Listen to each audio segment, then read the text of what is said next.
राधे राधे दोस्तों, बहुत बहुत स्वागत है आपका हमारे चैनल भक्ति का सार में। तो आज हम जानेंगे संतोषी माता के व्रत के बारे में। शुक्रवार के दिन मां संतोषी का व्रत पूजन किया जाता है। इस पूजा के दौरान माता की आरती, व्रत पूजन, अंत में माता की कथा सुनी जाती है। आइए जानते हैं शुक्रवार के दिन की जाने वाली संतोषी माता व्रत कथा के बारे में। तो संतोषी माता की व्रत कथा कुछ इस प्रकार है। एक बुढ़िया थी, उसके 7 बेटे थे। 6 कमाने वाले थे जबकि एक निकम्मा था। बुढ़िया 6 बेटों की रसोई बनाती, भोजन कराती और उनमें जो कुछ जूठन बचती वह 7वें को दे देती। एक दिन वह पत्नी से बोला, देखो मेरी माँ को मुझ पर कितना प्रेम है। वह बोली, क्यों नहीं, सबका झूठा जो तुमको खिलाती हैं। वह बोला, ऐसा नहीं हो सकता है, मैं जब तक आंखों से न देख लूं मान नहीं सकता। बहू हंसकर बोली, देख लोगे तब तो मानोगे। कुछ दिन बाद त्योहार आया। घर में 7 प्रकार का भोजन व चूरमे के लड्डू बने। वह जांचने को सिर दुखने का बहाना कर पतला वस्त्र सिर पर ओढ़े रसोई घर में सो गया। वह कपड़े में से सब देखता रहा। 6 भाई भोजन करने आए। उसने देखा माँ ने उनके लिए सुंदर आसन बिछा, नाना प्रकार की रसोई परोसी और आग्रह करके उन्हें जमाया। वह देखता रहा। 6 भोजन करके उठे तब माँ ने उनकी जूठन थालियों में से लड्डुओं के टुकड़े उठाकर एक लड्डू बनाया। जूठन साफ कर बुढ़िया माँ ने उसे पुकारा, बेटा 6 भाई भोजन कर गए, अब तू ही बाकी है, उठ तू कब खाएगा। वह कहने लगा, माँ मुझे भोजन नहीं करना, मैं अब परदेश जा रहा हूँ। माँ ने कहा, कल जाता हो तो आज चला जा। वह बोला, हाँ आज ही जा रहा हूँ। यह कहकर वह घर से निकल गया। 7वें बेटे का परदेश जाना। चलते समय पत्नी की याद आ गई। वह गौशाला में कतले उपले थाप रही थी। वहां जाकर, तुम जावो परदेश आवोगे कुछ काल, तुम रहियो संतोष से धर्म अपनो पाल। वह बोली, जाओ पिया आनंद से हमारो सोच हटाए, राम भरोसे हम रहें ईश्वर तुम्हें सहाय। 2 निशानी आपन देख धरू में धीर समाए, धुरीमती हमारी बिसरियो रखियो मन गंभीर। वह बोला, मेरे पास तो कुछ नहीं, यह अंगूठी है सो ले लो और अपनी कुछ निशानी मुझे दे दो। वह बोली, मेरे पास क्या है, यह गोबर भरा हाथ है।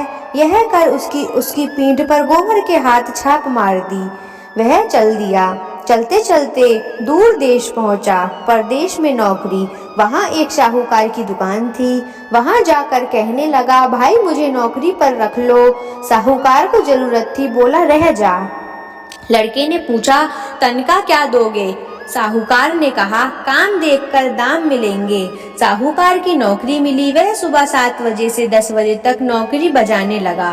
कुछ दिनों से दुकान का सारा लेन देन, हिसाब किताब, ग्राहकों को माल बेचना, सारा काम करने लगा। साहूकार के 7-8 नौकर थे। वे सब चक्कर खाने लगे। वह तो बहुत होशियार बन गया। सेठ ने भी काम देखा और 3 महीने में उसे आधे मुनाफे का हिस्सेदार बना लिया।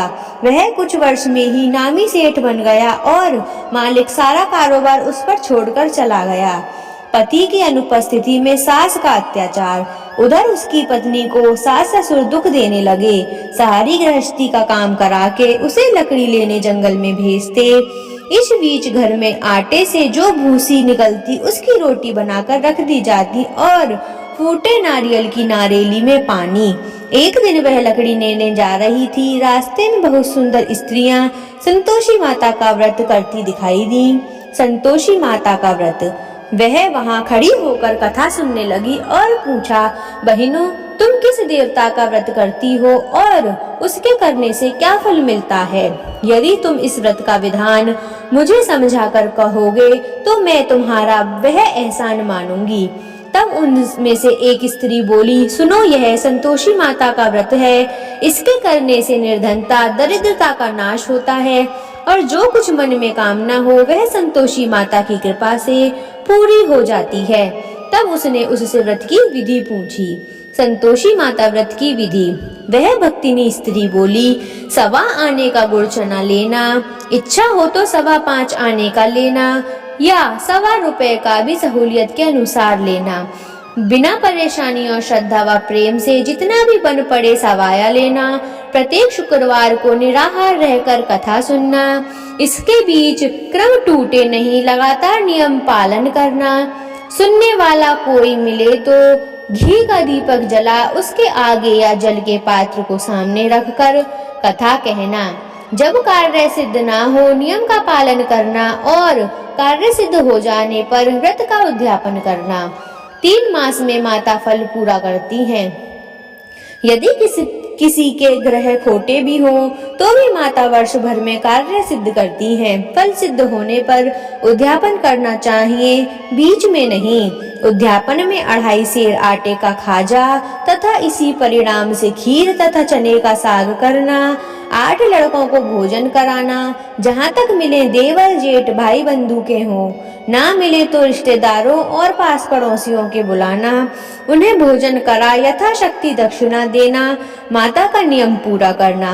उस दिन घर में खटाई ना खाना। यह सुन बुढ़िया के लड़के की बहू चल दी।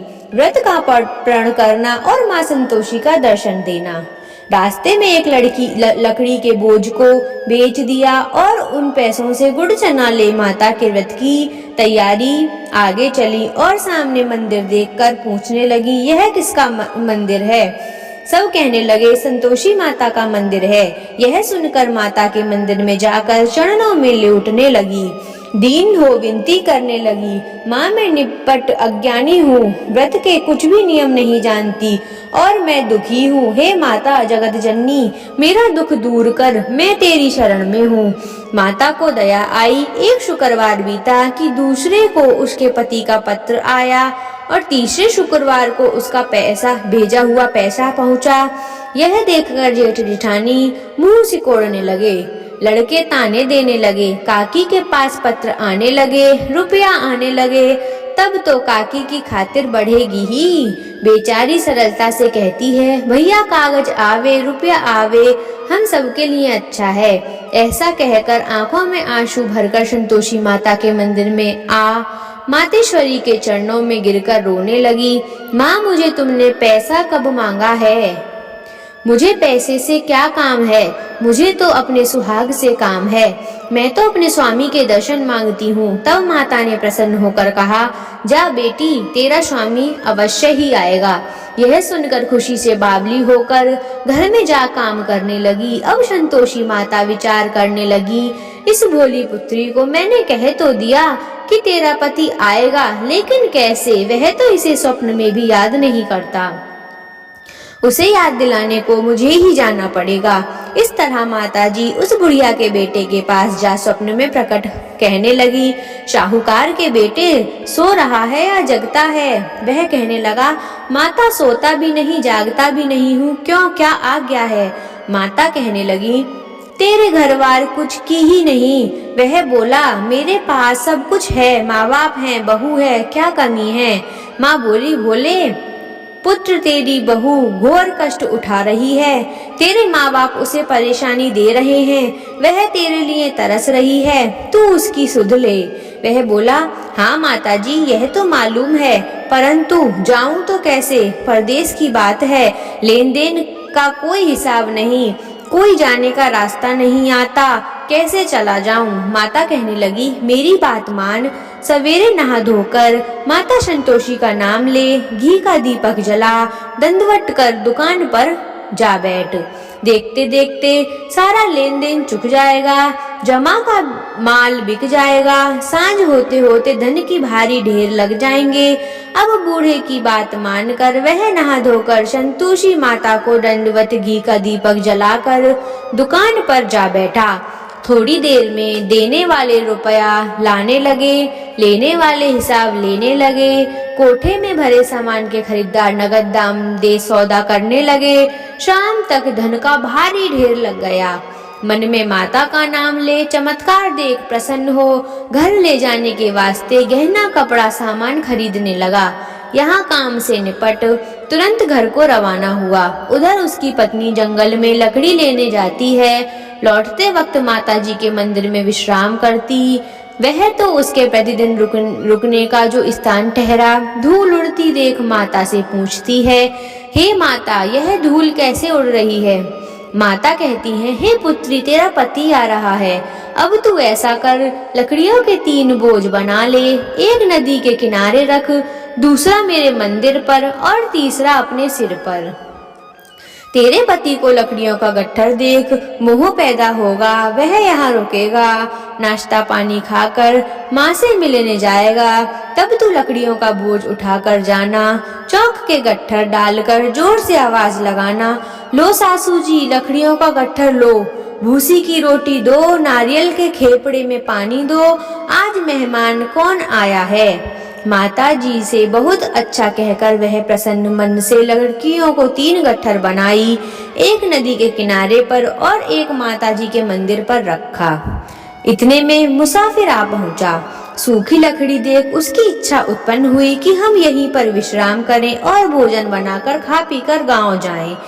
इसी तरह रुककर भोजन बना, विश्राम करके गांव को गया, सबसे प्रेम से मिला।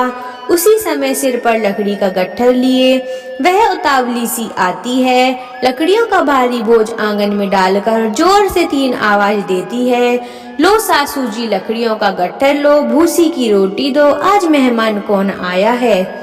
यह सुनकर उसकी सास बाहर आकर अपने दिए हुए कष्टों को भुलाने हेतु कहती है, बहू ऐसा क्यों कहती है? तेरा मालिक ही तो आया है। आ बैठ, मीठा भात खा, भोजन कर, कपड़े गहने पहन। उसकी आवाज सुन उसका पति बाहर आता है। अंगूठी देख व्याकुल हो जाता है। माँ से पूछता है, माँ यह कौन है? माँ बोली, बेटा यह तेरी बहू है। जब से तू गया है तब से सारे गांव में भटकती फिरती है। घर का कामकाज कुछ करती नहीं, 4 पहर आकर खा जाती है। वह बोला, ठीक है माँ, मैंने इसे भी देखा और तुम्हें भी। अब दूसरे घर की ताली दो, उसमें रहूंगा। माता बोली, ठीक है, जैसे तेरी मर्जी। तब वह दूसरे मकान की तीसरी मंजिल का कमरा खोल सारा सामान जमाया। एक दिन में राजा के महल जैसा ठाट बाट बन गया। अब क्या था, बहू सुख भोगने लगी। इतने में शुक्रवार आया। शुक्रवार के उद्यापन में भूल किया खटाई का इस्तेमाल। उसके पति ने कहा, तुझे संतोषी माता के व्रत का उद्यापन करना है। पति बोला, खुशी से कर लो। वह उद्यापन की तैयारी करने लगी। जिठानी के लड़कों को भोजन के लिए कहने गई। उन्होंने मंजूर किया, परंतु पीछे से जिठानी ने अपने बच्चों को सिखाया, देखो भोजन के समय खटाई मांगना, जिससे उसका अध्यापन पूरा ना हो। लड़के जीमने आए खीर खाना, पेट भर खाया, परंतु बाद में खाते ही कहने लगे, हमें खटाई दो, खीर खाना हमको नहीं भाता, देखकर अरुचि होती है। वह कहने लगी, भाई खटाई को किसी को नहीं दी जाएगी, यह तो संतोषी माता का प्रसाद है। लड़के उठ खड़े हुए, बोले, पैसा लाओ। भोली बहू कुछ जानती नहीं थी, उन्हें पैसा दे दिया। उसके लड़के उसी समय हट करके इमली खटाई ले खाने लगे। यह देखकर बहू पर माता जी ने कोप किया। राजा के दूत उसके पति को पकड़ ले गए। जेठ जेठानी मनमाने वचन कहने लगे, लूट लूट कर धन इकट्ठा कर लाया है, अब सब मालूम पड़ जाएगा जब जेल की मार खाएगा। बहू से यह सहन नहीं हुआ। माँ संतोषी से माफी मांगी। रोती हुई माता जी के मंदिर गई। कहने लगी, हे माता, तुमने क्या किया? हंसा कर अब भक्तों को रुलाने लगी। माता बोली, बेटी तूने उद्यापन करके मेरा व्रत भंग किया। वह कहने लगी, माता मैंने कुछ अपराध नहीं किया, मैंने तो भूल से लड़कों को पैसे दे दिए थे, मुझे क्षमा करो, मैं फिर उद्यापन तुम्हारा करूंगी। माता बोली, अब भूल मत करना।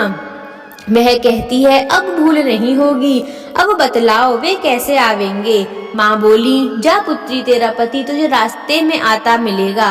वह निकली, राह में पति आता मिला। वह पूछी, कहाँ गए थे? वह कहने लगा, इतना धन जो कमाया है उसका टैक्स राजा ने मांगा था, वह भरने गया था। वह प्रसन्न हो बोली, भला हुआ, उस घर को चलो। कुछ दिन बाद फिर शुक्रवार आया। फिर किया व्रत का उद्यापन। वह बोली, मुझे फिर माता का उद्यापन करना है। पति ने कहा, करो। फिर बहू फिर जेठ के लड़कों को भोजन को कहने गई। जेठानी ने एक दो बातें सुनाई, सब लड़कों को सिखाने लगी, तुम सब लोग पहले ही खटाई मांगना। लड़के भोजन से पहले कहने लगे, ही मैं खीर नहीं खानी, हमारा जी बिगड़ता है, कुछ खटाई खाने को दो। वह बोली, खटाई किसी को नहीं मिलेगी, आना हो तो आओ। यहाँ ब्राह्मण के लड़के लाकर भोजन कराने लगी। यथाशक्ति दक्षिणा की जगह एक एक फल उन्हें दिया। संतोषी माता प्रसन्न हुई। संतोषी माता का फल। माता की कृपा होते ही 9वें मास में उसके चंद्रमा के समान सुंदर पुत्र प्राप्त हुआ। पुत्र को पाकर प्रतिदिन माता जी के मंदिर को जाने लगी। माँ ने सोचा, यह रोज आती है, आज क्यों ना इसके घर चलूं।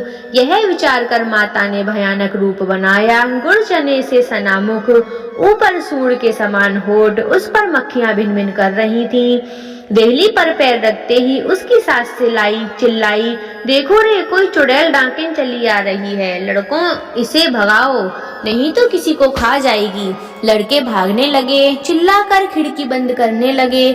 बहू रोशनदान में से देख रही थी। प्रसन्नता से पगली बन चिल्लाने लगी, आज मेरी माता जी मेरे घर आई हैं। वह बच्चे को दूध पीने से हटाती है।